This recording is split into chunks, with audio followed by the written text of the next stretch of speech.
नाज़रीन अस्सलाम वालेकुम। उम्मीद है कि आप सब लोग खैरियत से होंगे, अपनी फैमिली के साथ खुश खुर्रम होंगे। और हम हाज़िर हैं अपनी नई वीडियो के साथ आपकी खिदमत में। और आप बोर्ड पर देख सकते हैं आज का हमारा जो टॉपिक है वो एक्टिव वॉइस और पैसिव वॉइस से मुताल्लिक़ है। अगर आप हमारे चैनल को फॉलो करते आ रहे हैं और हमारे टेंसेस का जो फ़ोल्डर है प्लेलिस्ट में, उसमें आप देखेंगे कि हमने तमाम के तमाम टेंसेस जो है वो अपलोड कर दिए हैं। तमाम वीडियोस उसमें प्रेजेंट इंडेफिनिट से लेकर के फ्यूचर परफेक्ट कंटिन्यूस तक हमने तमाम वीडियोस उसमें अपलोड कर दी हैं। तो वो तमाम के तमाम सेंटेंसेस जो है वो एक्टिव वॉइस थे। और अब हम सिलसिला शुरू करेंगे पैसिव वॉइस का। लेकिन पैसिव वॉइस जो है वो 12 वीडियोस पर नहीं होगा, कोई 3-4 वीडियोस पर मुश्तमिल होगा और उस सिलसिले की आज पहली कड़ी है। तो पैसिव वॉइस को हम 2 मुख्तलिफ़ एंगल्स से देख सकते हैं। पहला एंगल ये है कि हम जो अब तक पढ़ते आते हैं, जो हमारी निसाबी एकेडमिक रिक्वायरमेंट होती है चेंज द वॉइस की, यानी किसी भी एक्टिव वॉइस के सेंटेंस को पैसिव वॉइस में चेंज करना है और पैसिव वॉइस के सेंटेंस को एक्टिव वॉइस में चेंज करना है। ठीक है। दूसरा ये है कि passive voice actually itself a different language. Active और पैसिव में जो बेसिक फ़र्क है पहले मैं वो आपको बताता हूँ, फिर उसके बाद थोड़ा सा चेंज की तरफ हम आएंगे कि एक्टिव से पैसिव, पैसिव से एक्टिव किस तरह से चेंज करेंगे। सबसे पहले तो आपको पहचान होनी चाहिए। एक्टिव वॉइसेस के जो सेंटेंसेस आप पढ़ चुके हैं, जो वीडियोस हम अपलोड कर चुके हैं, तो उसमें मैं आपको बार बार ये बात बताता रहा हूँ कि एक टेंस जो है दूसरे टेंस से जो वेरी करता है, मुख्तलिफ नज़र आता है, उसमें हेल्पिंग वर्ब और उसके साथ वर्ब की फॉर्म जो है वो हर टेंस के अंदर डिफरेंट नज़र आएगी। ऐसा ही होगा यहाँ पर भी पैसिव वॉइस में भी। पैसिव वॉइस में सबसे पहली बात याद रखिए कि वर्ब की सिर्फ थर्ड फॉर्म इस्तेमाल होगी। किसी भी किस्म का पैसिव वॉइस हो, टेंस में हो, मॉडल ऑक्सिलरी वर्ब्स में हो या इम्पेरेटिव सेंटेंस का हो, सब में वर्ब की थर्ड फॉर्म नज़र आएगी आपको। ठीक है। पैसिव वॉइस के बारे में एक बात याद रख लें। अब पैसिव वॉइस को आप पहचानेंगे उसके हेल्पिंग वर्ब से। अगर उसका हेल्पिंग वर्ब प्रेजेंट में है तो आप उसको कंपेयर करेंगे प्रेजेंट के एक्टिव वॉइस से, वो किसी से भी नहीं मिल रहा होगा। ठीक है। कहीं ना कहीं कोई ना कोई फ़र्क उनमें ज़रूर आएगा। तो देखिए, मैं आपको एक सेंटेंस यहाँ पर लिख के दिखाता हूँ। For example,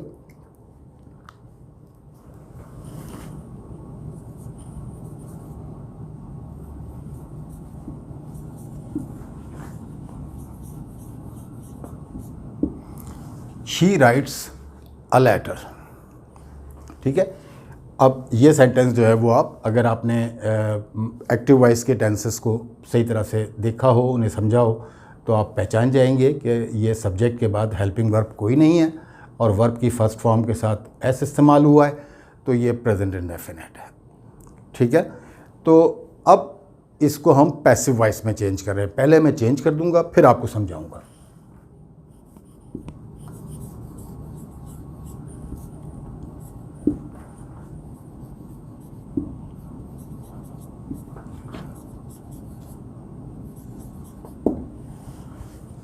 She writes a letter, active voice. A letter is written by her. Passive voice, present indefinite का passive voice. Present indefinite के passive voice में क्या होगा कि is, am, are helping verb होंगे, verb की थर्ड फॉर्म इंटैक्ट रहेगी, तमाम passive voice उसमें। तो अब आप देखिए कि एक्टिव वॉइस जब हमने आपको पढ़ाए हैं तो is, am, are के साथ कहीं पर भी थर्ड फॉर्म का कंसेप्ट एक्टिव वॉइस में नहीं था। तो इस तरह से आप पहचानेंगे कि ये सेंटेंस जो है वो एक तो एक्टिव वॉइस है, पैसिव वॉइस है। और अब दूसरा फ़र्क जो इम्पॉर्टेंट डिफरेंस है उसमें यह है कि इसमें काम को करने वाला जो है वो शुरू में उसका जिक्र नहीं किया। इसका सब्जेक्ट जो है वो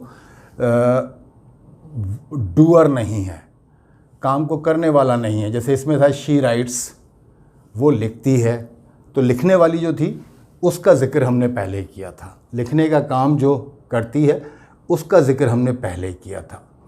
और वो लिखती है तो क्या लिखती है।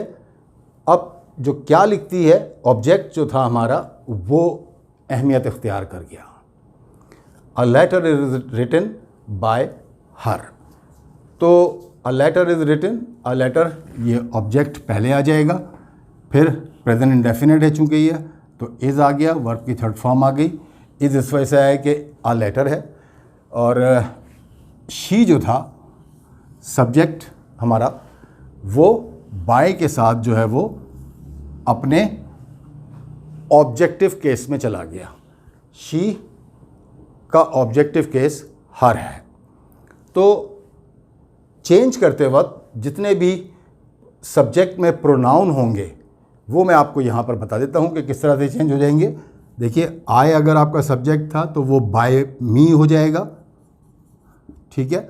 अगर वी था तो वो बाय अस हो जाएगा। अगर ही था तो बाय हिम हो जाएगा। शी देख लिया आपने, बाय हर है। यू चेंज नहीं होगा, यू का ऑब्जेक्टिव केस भी यू है। अगर आप हमारे जो चैनल है उसके प्लेलिस्ट में जाएंगे तो पार्ट्स ऑफ स्पीच में आपको प्रोनाउन की वीडियो मिलेगी। प्रोनाउन की वीडियो में आपको ये सारी चीज़ें प्रोनाउन के जो सब्जेक्टिव, ऑब्जेक्टिव और पॉजिटिव केसेस है वो सब मिलेंगे, ठीक है। इसी तरीके से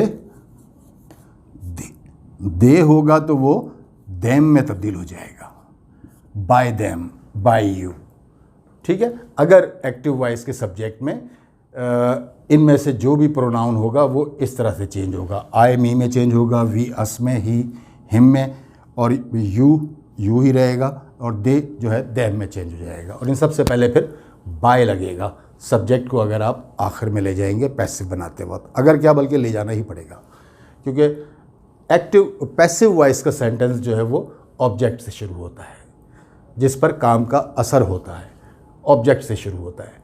अ letter is written by her. अब इसी सेंटेंस को मैं आपको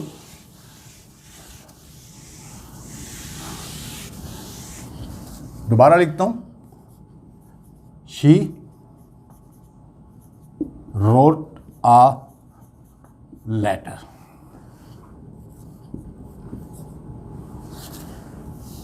देखा आपने, शी रोट अ लेटर। तो चेंज करने का तरीका बिल्कुल वही होगा। पैसिव वॉइस में अगर आप एक्टिव से चेंज करेंगे तो अ लेटर वॉज, वर्ब की फिर थर्ड फॉर्म, और by her. She is writing a letter. अब देखें, ये शी सब्जेक्ट है तो इसके बाद हेल्पिंग वर्ब चूँकि नहीं है तो ये या तो प्रेजेंट इंडेफिनिट है या पास्ट इंडेफिनिट है। लेकिन चूँकि वर्ब की सेकंड फॉर्म आ गई है तो हमें क्लियर हो गया कि ये पास्ट इंडेफिनिट है। तो इसी वजह से हमने पास्ट में ही इसको बनाया है, अ लेटर वॉज रिटन। अब पास्ट के भी जितने भी चारों हमने एक्टिव वॉइस जो पहले पढ़ा चुके हैं आपको, तो उसमें आप देखेंगे कि वाज वर्ब के साथ कहीं पर भी किसी में भी थर्ड फॉर्म इस्तेमाल नहीं हुई है। तो हेल्पिंग वर्ब और वर्ब का जो कॉम्बिनेशन है वो हर सेंटेंस में बिल्कुल अलग अलग होता है, इसी वजह से वो एक दूसरे से मुख्तलिफ होते हैं। तो ये हो गया a letter, she is writing a letter. इसको चेंज करते हैं, a letter is being written by her. देखिए, चूँकि ये प्रेजेंट कंटिन्यूस है एक्टिव में, तो यहाँ पैसिव में भी प्रेजेंट कंटिन्यूस का पैसिव बनेगा। ये इसके साथ बीइंग आ जाएगा।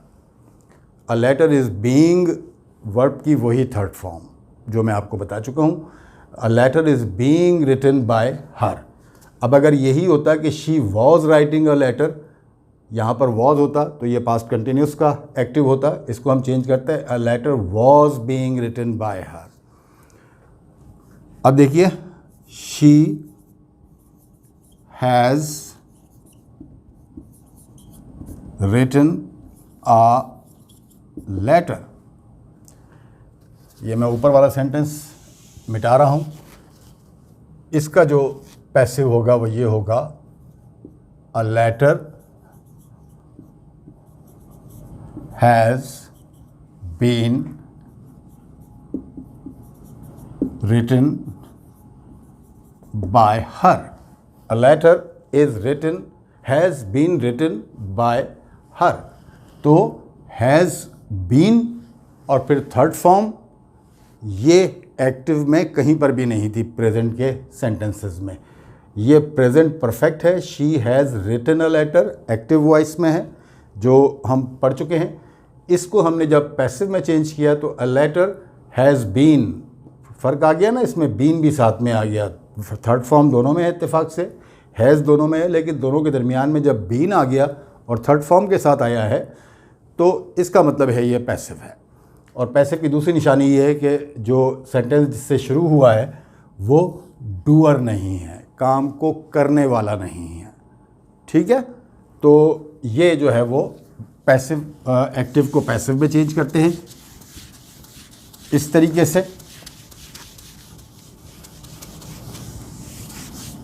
अब मैं कुछ सेंटेंस ऐसे लिखता हूँ, डायरेक्ट पैसिव में लिखता हूँ। The room is cleaned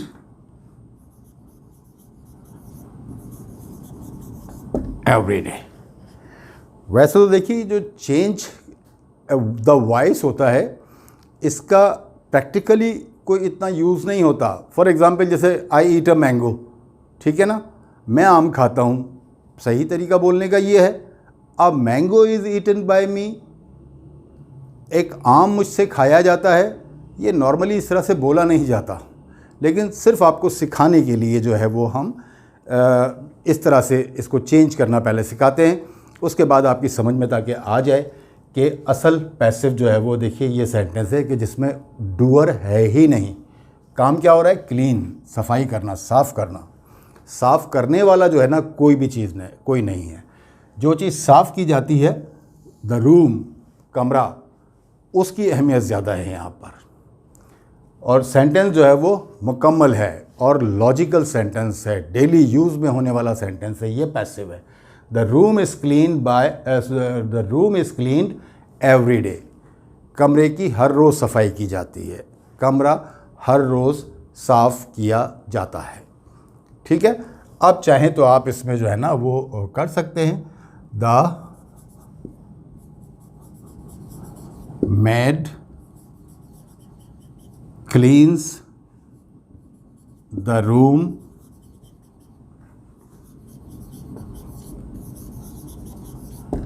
every day.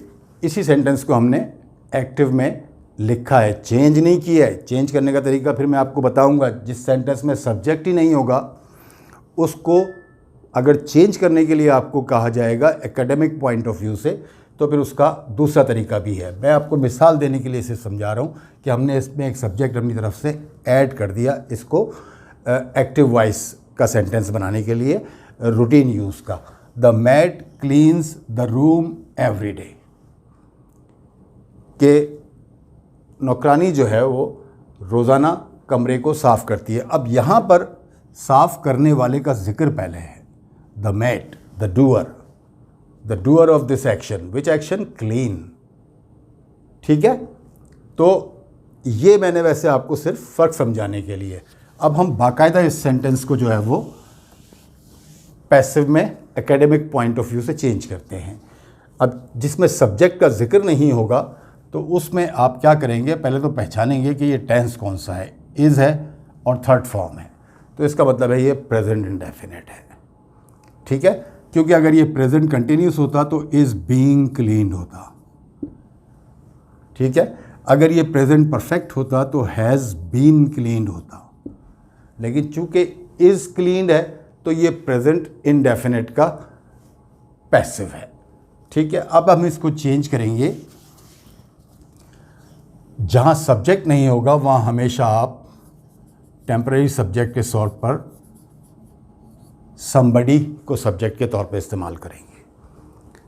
क्या करेंगे, somebody लिखेंगे। जहाँ सेंटेंस में बाय करके कोई भी सब्जेक्ट नहीं होगा तो वहाँ पर somebody को एक टेम्परेरी सब्जेक्ट के तौर पे आप इस्तेमाल करेंगे। somebody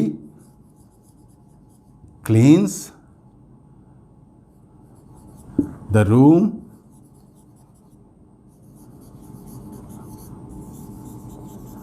every day। somebody cleans the room every day। कि कोई कमरे को रोज़ाना साफ़ करता है। तो ये बाकायदा जो तरीका है, अगर इस शक्ल में आपको सेंटेंस दिया गया होता तो फिर आप उसमें बाय समबडी कर सकते हैं, या ना भी करें तो कोई फ़र्क नहीं पड़ता। ठीक है, आगे चलते हैं। ये बाकायदा हमने पैसिव को एक्टिव में चेंज किया है। आ new shopping center is being built here। यहाँ एक नया शॉपिंग सेंटर बनाया जा रहा है। ठीक है, अब ये is being built, is being है, वर्ब की थर्ड फॉर्म है और बनाने वाले का जिक्र नहीं है, यानी बिल्ड करने वाले का जिक्र नहीं है, जबकि जो चीज़ बिल्ड की जा रही है, जो चीज़ बनाई जा रही है, उसका जिक्र पहले है। तो ये पैसिव वॉइस है। दो निशानियाँ आपने देख ली हैं, हेल्पिंग वर्ब के हवाले से भी देख लिया और सब्जेक्ट इसमें नहीं है। अब इस सेंटेंस को बाकायदा एकेडमिक पॉइंट ऑफ व्यू से चेंज करना है तो समवन या somebody, someone is building a new shopping center here। someone is building a new shopping center here। ये तो एकेडमिक पॉइंट ऑफ व्यू से जो है वो अपने इसको पैसिव को हमने एक्टिव में चेंज कर दिया है। वैसे ही है जो रियल सेंटेंस होता तो फिर एक्स वाई जेड बिल्डर्स, बहुत सारे बिल्डर्स होते हैं, उनके नाम होते हैं, तो कोई भी बिल्डर हो सकता है। एक्स वाई जेड बिल्डर्स, फिर आर भी कर सकते थे आप इसको, are building a new shopping centre here. ठीक है, तो ये एक्टिव में हो गया था। असल पैसिव जो है वो ऊपर हम लिख चुके हैं।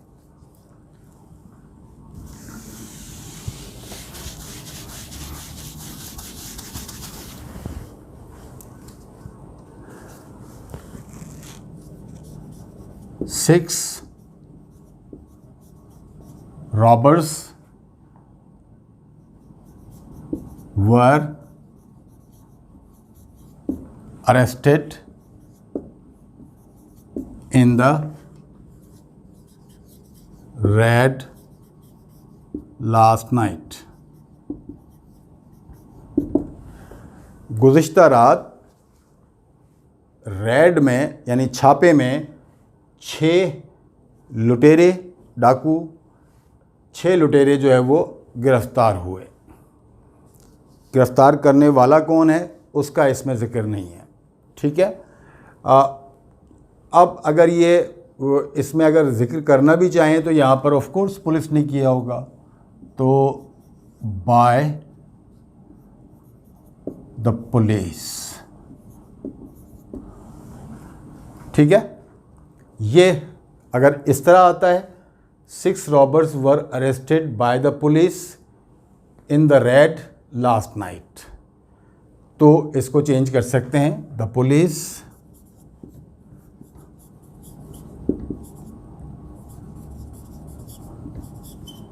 अरेस्टेड 6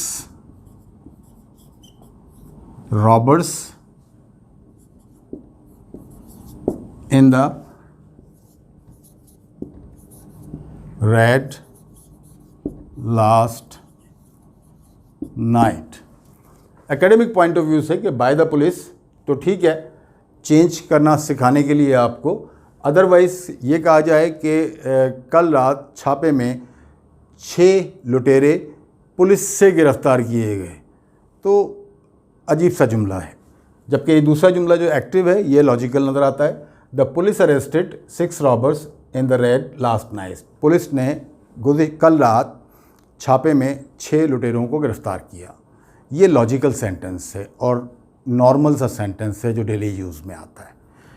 तो इसमें असल बताने का मकसद ये है कि बाज़ औक़ात इसकी अहमियत नहीं होती, ये अंडरस्टूड है, सब्जेक्ट जो है वो अपनी जगह पे है। इम्पॉर्टेंस ये है कि 6 रॉबर्स जो हैं वो पकड़े गए हैं, गिरफ़्तार किए गए हैं गुज़िश्ता रात छापे में। ठीक है,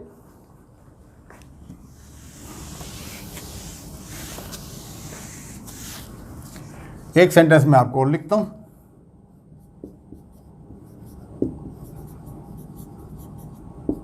invitation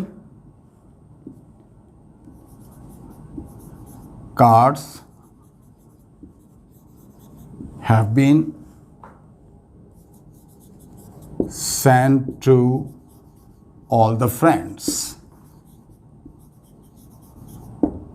Invitation cards have been sent to all the friends.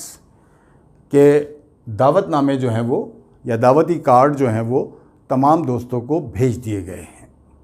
किसने भेजे हैं इसकी ना तो इम्पोर्टेंस है यहाँ पर, और ना ही जो है वो क्या कहते हैं इसमें कहीं उसका ज़िक्र है। भेजने वाले का ज़िक्र नहीं है यहाँ पर, जो चीज़ भेजी गई है उसका ज़िक्र है। समझ गए आप? तो अब जो है वो आपको इसी सेंटेंस को समवन या समबडी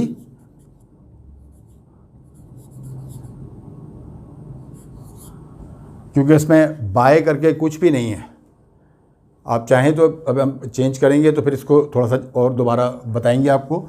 इस हालत में जो है ना ये इस तरह से बनेगा समबडी। अब देखिए बहुत केयरफुली आपने ऑब्ज़र्व करना है कि ये टेंस कौन सा है। हैव बीन सेंट, हैव जो है वो प्रेजेंट टेंस का हेल्पिंग वर्ब है या ऑक्सिलरी वर्ब है, और बीन उसके साथ लगा है और थर्ड फॉर्म आ गई है, तो ये डेफिनेटली प्रेजेंट परफेक्ट है, क्योंकि ये प्रेजेंट कंटिन्यूस भी नहीं हो सकता, प्रेजेंट इंडेफिनिट भी नहीं हो सकता, तो इसलिए ये प्रेजेंट परफेक्ट है। Somebody has sent invitation cards to all the friends. ठीक है, तो अब इसमें जो है वो यहाँ तक आपकी समझ में उम्मीद है कि आ गई होंगी बातें, और जब आगे मामला चलेंगे तो आपकी और समझ में आएगा जब हम नेक्स्ट वीडियो पे जाएंगे। अभी मैं आपको बता दूं कि आज तक के लिए हम इतना ही रखेंगे इसको, और इसके बाद जो है वो हम आपको ये भी बताएंगे अगली वीडियो में कि किन टेंसेस में से किन किन टेंसेस जो है का पैसिव वॉइस नहीं बनता। मैं सिर्फ ये बता देता हूँ आपको कि जो टोटल 12 टेंसेस हमने लिखवाए हैं आपको या पढ़ाए हैं आपको, उनमें से सिर्फ 8 टेंसेस ऐसे हैं जिनका पैसिव वॉइस बनता है। ठीक है, 4 टेंसेस का पैसिव वॉइस नहीं बनता। तो वो 4 टेंसेस कौन से हैं जिनका पैसिव वॉइस नहीं बनता, और 8 टेंसेस कौन से हैं जिनका पैसिव वॉइस नहीं बनता, ये अगली वीडियो में हम आपको बताएंगे। इसके अलावा जो है वो हम आपको ये भी बताएंगे कि इन ट्रांजिटिव वर्ब्स का पैसिव वॉइस नहीं बनता।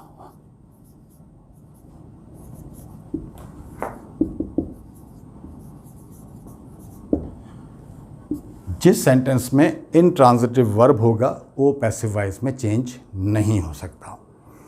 इन ट्रांजिटिव वर्ब क्या होता है, ट्रांजिटिव वर्ब क्या होता है, ये भी आपको अगली वीडियो में हम बताएंगे। तो और इसके अलावा जो है वो कुछ सेंटेंसेस ऐसे होंगे, कुछ वर्ब्स ऐसे होंगे जो अपने बाद डबल ऑब्जेक्ट लेते हैं, यानी उनके बाद डबल ऑब्जेक्ट लग सकता है पॉसिबली। तो वो जब डबल ऑब्जेक्ट होगा यानी 2 ऑब्जेक्ट्स होंगे तो उनके पैसिव भी 2 तरीके से बन सकते हैं। तो वो तरीका भी आपको नेक्स्ट वीडियो में बताएंगे। मैंने जैसे आपसे कहा कि ये 3-4 या मुमकिन है कि 5-6 वीडियो तक भी ये सिलसिला जारी रहे, क्योंकि नेक्स्ट वीडियो में हम आपको तकरीबन तमाम ही टेंसेस के बारे में जो आर्ट बनते हैं उनकी पहचान बता देंगे। एक्टिव की पहचान ये होगी, पैसिव की पहचान ये होगी। बेसिक तरीका आज हमने आपको समझा दिया है, एक तो ये बताएंगे, और उसके अलावा फिर उसके बाद मुमकिन है कि तीसरी वीडियो में या बाद में जो है हम आपको इम्पेरेटिव सेंटेंसेस के भी पैसिव बनाना सिखाएंगे, और मॉडल एक्सिलरी वर्ब्स जो हैं should, could, would, may, might, must, इन सब के पैसिव जो हैं वो मुमकिन होते हैं और वो बनाए जाते हैं। ठीक है, तो अगली वीडियो तक के लिए आपसे इजाज़त चाहते हैं। अपना और अपने आसपास के लोगों का ख्याल रखिएगा। तब तक के लिए अल्लाह हाफ़िज़।